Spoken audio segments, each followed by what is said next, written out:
Of all of Henry Cejudo's wonderful talents, apparently we should add the ability to change his mind to that list. Henry's back. Did you guys see this on Twitter? Henry leaves Saturday with his gloves in his hands and very somber. Very gracious to pass the torch and shine up Aljo. It was a very gracious thing as he considered showing himself out for good. Told us that. It might be the last time you see me. Well, he changed his mind. He called out Merab. In fact, he would like to fight him at UFC in Boston. Do you guys know this? I'm not joking around. Henry took to Twitter, and he's already called out Merab. He said this off the top of my head. He said, this is far from over, tagged Dana White. He wants Merab Dvalishvili's head on a platter. As a matter of fact, he even had the date in mind, which again is UFC Boston. That's relevant, though. Why is that relevant? Because they asked Dana at the post-fight press conference when he thought he was going to put Sterling and Sugar Sean in there. And Dana said, not committing, but I believe in 3 months, which is August, at the Boston card. It's really interesting because now all of a sudden Henry wants on the Boston card, which means Henry doesn't really want to fight Merab. He's willing to fight Merab. He believes if he beats Merab, it makes him a #1 contender. That would be true. I think that we would all agree with that too. But you're not getting the opportunity if Sterling still got the belt. So Henry has decided not only that he can beat Merab, and that if he's going to have to deal with Merab, dealing with him for 3 rounds tactically is better than dealing with him for 5, which is why he called him out on a card that he knows already has a main event in his weight class, as long as all this information we've been given is true. Oh, and by the way, Henry also just tipped his hat that he believes Sugar Sean's going to win. I just threw a lot at you right there. I just threw a lot at you. But I guarantee all of that math, everything I just said to a degree, all went through Henry's mind. All of it. And it's all a good formula, quite frankly. I don't know they can turn him around that quick, but it's very different. I like that Henry did this. And I like it because I can't remember the last time I've seen it.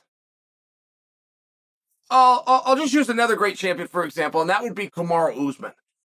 And I offer Kamaru because it's a very recent and real example of one of the greats ever, who there's rumors and speculation and talk that he might not even return.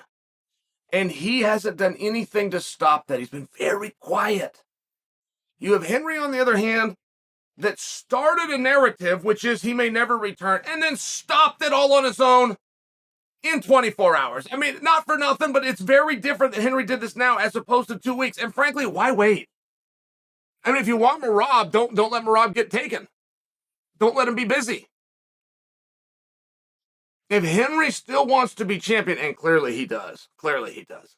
I really like this from Henry. I like it from Henry, though, but I'm also a viewer of Henry. I've been able to stand back. I know that I feel as though psychologically I know more about Henry's career in terms of what makes him tick than he does. There's an arrogance on that, isn't there?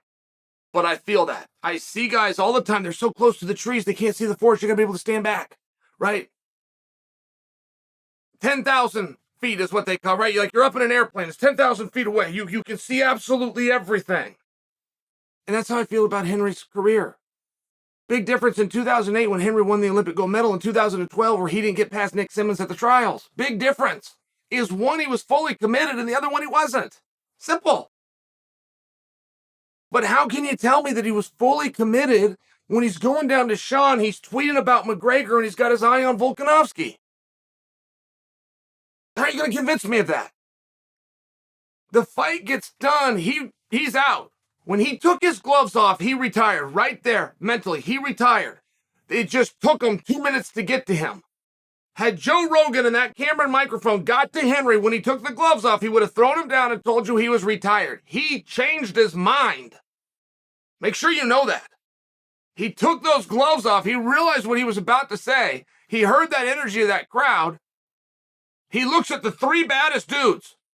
Right? Very unique spot. Henry's done. Henry's heart is broken. Henry's gloves are off. He's done. Guess what he sees? He sees Aljo. He sees Sugar Sean. He sees Dvalishvili. Guess what he watches him do? He watches Aljo get a standing ovation from what they're calling his hometown crowd, even though they were one state away. He watched Sugar Sean, with his shirt off, alone, step into the entire Sarah Longo team. It was like a hero shot. And then you have Dvalishvili instigating and agitating, which are Henry's two favorite things to do. Like everything that he likes, and the three guys that are trying to take it all from him. And he changed his mind. And I really appreciate Dvalishvili's going to take that. Dvalishvili, I just told you what Henry said on Twitter. If I went to Twitter, he's already responded. I haven't seen it, but I will guarantee you, Dvalishvili has already responded, and he will take that fight. Now the question is, does Dana want to make it? This Boston business, I don't know how much I believe that they're going to put Sean and Sterling on that card. I don't. Boston is a very special thing to Dana because he's from Boston. I think that's a wonderful fight to bring them. But I can't remember anybody that got turned around that quickly. I mean, we're hearing that Adesanya wants to get in a get down fest pretty soon. But they just can't turn around that fast. They can't turn anybody around that fast. They never turn anyone around that fast. All Volkanovski wants to do is fight as quick as he can. I mean, it's one of these things that I don't know how much I believe that the bantamweight title is going to be contested in 3 months. August is in 3 months. I don't know that I believe that. And it's not a big deal. It's not some kind of a conspiracy theory. I don't know that I believe that. In addition to that, I think that Jon Jones versus Sergi is coming to Boston in August. Oh, wow. Did I just let the cat out of the bag?